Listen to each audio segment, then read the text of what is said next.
Hello, and welcome to Something for Kids, Storytelling for the Young and the Young at Heart. I'm your host, Father Steve Demuth, Rector of Historic Holy Trinity Church in Covina. Thank you for being with us as we explore this wonderful story written by C.S. Lewis called The Lion, the Witch, and the Wardrobe. Before we begin, I wanted to see how you are doing and how your day was. I had a wonderful day today, and I'm going to talk a little bit more about something that I'm grateful for at the end of our program. But if you wanted to write something about your day today, perhaps you could write in the comments or have someone type for you about your day. How was your day? What interesting thing did you do today? Did you get outside and enjoy the beautiful weather, or what? We are in the midst of beginning chapter 7, A Day with the Beavers. Before we get there, though, I wanted to ask you about talking animals. In this story, there are animals who can talk and animals who cannot talk. And I'm wondering how you feel about that. I think that animals can talk. I think they tell us when they're hungry. They tell us when they need attention. They know when we're not feeling good or when we are sad or happy, and they join us in that. Matter of fact, I think you know our three doggies, Emily, Tamuk, and Manzanita. They can also sing, and whenever a siren goes by, they sing along with the siren. In this story that we just found, that they had gone to Tumnus the Faun's cave, and he was gone, and the cave was all turned upside down, and a sparrow with a beautiful red breast seemed to be calling them, but not speaking with them, but speaking nonetheless, talking to them or drawing them out of the cave and in a certain direction. And that's where we'll meet them today. Chapter 7, A Day with the Beavers. While the two boys were whispering behind, both the girls suddenly cried out, "Oh!" and stopped. "The robin!" cried Lucy. "The robin, it's flown away." And so it had, right out of sight. "And now what are we to do?" said Edmund, giving Peter a look which is as much to say, "Well, what did I tell you?" "Shh! Look," said Susan. "What?" said Peter. "There's something moving among the trees over there to the left." They all stared so hard as they could, and no one felt very comfortable. "There it goes again." And Susan presently, "I saw it too this time," said Peter. "It's still there. It's just gone behind that big tree." "What is it?" said Lucy, trying very hard not to sound nervous. "Whatever it is," said Peter, "it's dodging us. It's something that doesn't want to be seen. Let's go home," said Susan. And then, though nobody said it out loud, everyone suddenly realized the same fact that Edmund had whispered to Peter at the end of the last chapter. They were lost. "What's it like?" said Lucy.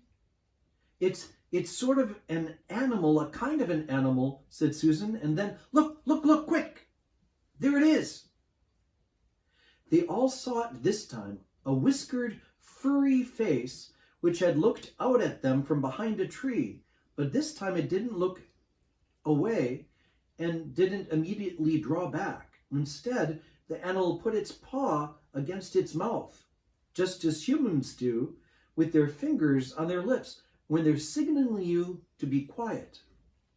Then it disappeared again. The children all stood holding their hands and their breaths. A moment later, the stranger came out from behind the tree, glancing all around as if it were afraid someone was watching, and said, "Hush!" and made signs to join them into the thicket of the wood where it was standing, and then once more disappeared. "I don't know what it is," said Peter. "It's a beaver. I saw the tail." "It wants us to go with it," said Susan, "and it is warning us not to make a noise." "I know," said Peter. "The question is, are we going to go after it or not? What do you think, Lou?" "I think it's a very nice beaver," said Lucy. "Yes, but how do we know?" said Edmund. "Shan't we have to risk it?" said Susan. "I mean, it's no good just standing here, and I feel I want some dinner." At that moment, the beaver again popped its head out from behind the tree and beckoned them to come in earnest. "Come on," said Peter. "Let's give it a try." All kept close together. We ought to be a match for one beaver if it turns out to be an enemy," said Peter. So all the children got close together and walked up to the tree and in behind it, and there, sure enough, they found the beaver, but it still drew back, saying to them in a hoarse, throaty whisper, "Further in, come further in. Right in here. We're not safe in the open." Only when it had led them down into a dark spot where 4 trees grew so close together that their boughs met, and the brown earth and pine needles could be seen underneath the base because no snow had been able to fall there, did it begin to talk to them. "Are you the sons of Adam and daughters of Eve?" it said. "We're some of them," said Peter. "Shh," said the beaver. "Not so loud, please. We're not safe even here." "Why, who are you afraid of?" said Peter. "There's no one here but ourselves." "There are the trees," said the beaver. "They're always listening. Most of them are on our side, but there are trees that would betray us to her. You know who I mean." And it nodded its head several times. "If it comes to talking about sides," said Edmund, "how do we know you're a friend?" "Not meaning to be rude, Mr. Beaver," added Peter, "but you see, we are strangers." Quite right, said the beaver. "Here is my token." With these words, it held up to them a little white object. They all looked at it in surprise till suddenly Lucy said, "Oh, of course, it's my handkerchief, the one I gave to poor Mr. Tumnus." "That's right," said the beaver. "Poor fellow. He got wind of the arrest before it actually happened and handed this over to me. He said that if anything happened to him, I must meet you here and take you on to—" Here the beaver's voice sank into silence, and it gave 1 or 2 mysterious nods.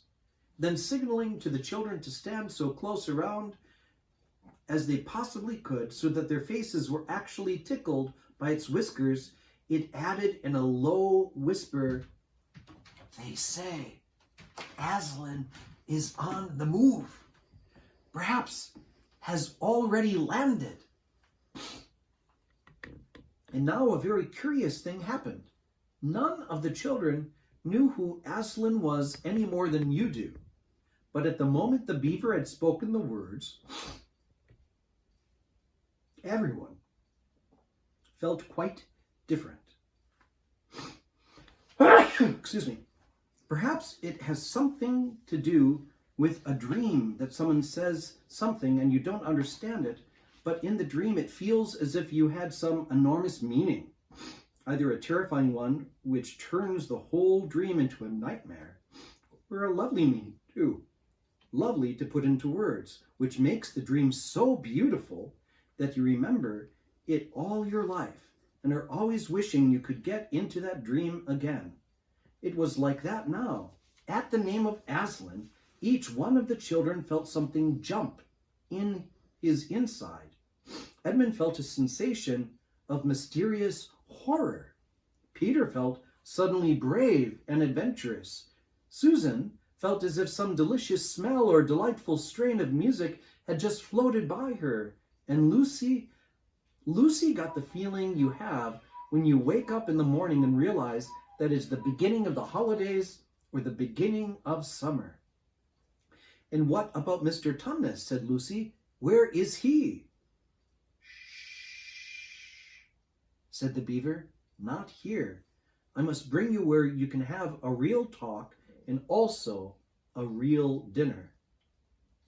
And with that, I will end there tonight.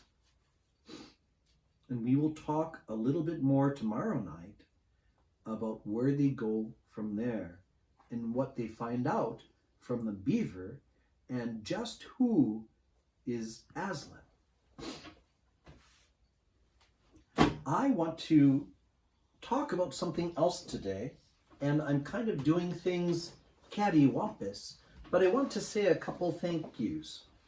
Each time at the end of our program, we try to remember something about the day that we're grateful for.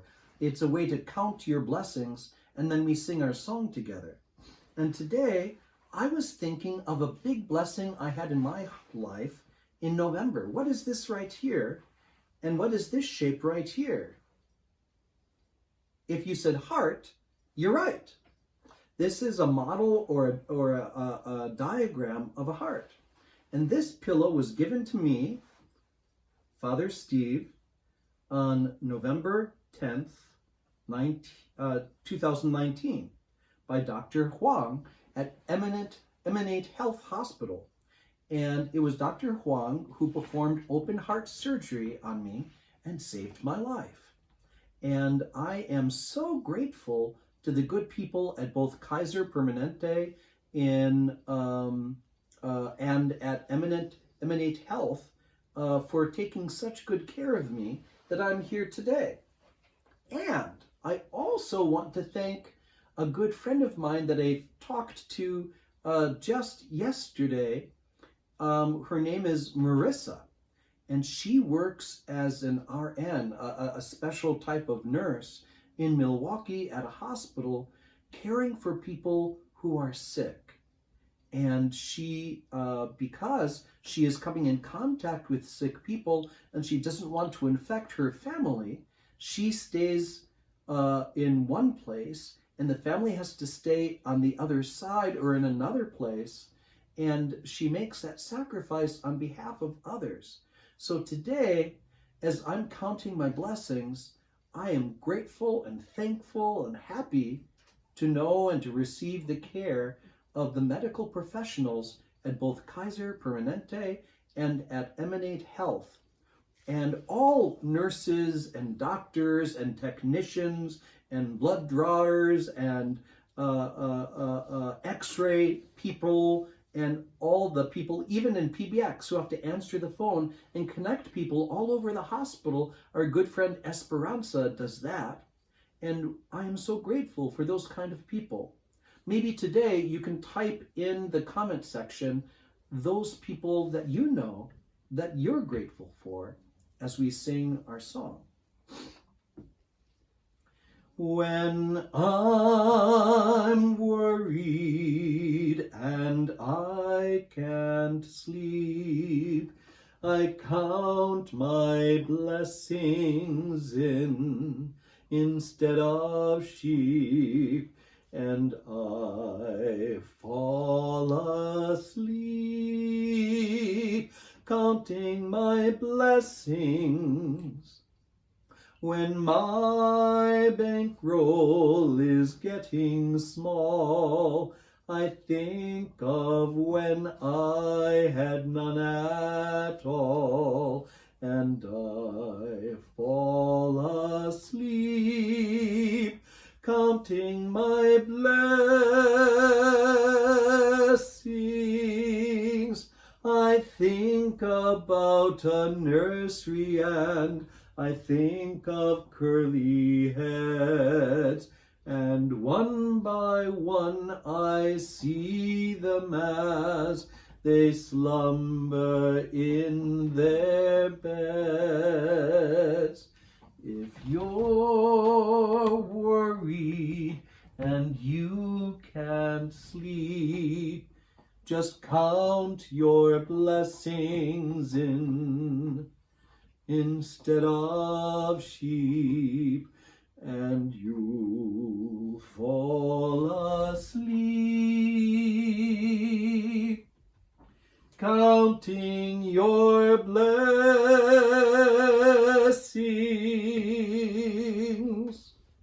That's all the time we have for today. I want to thank you for joining us, and join us tomorrow at 7:30 for our next time together of Storytelling, Something for Kids.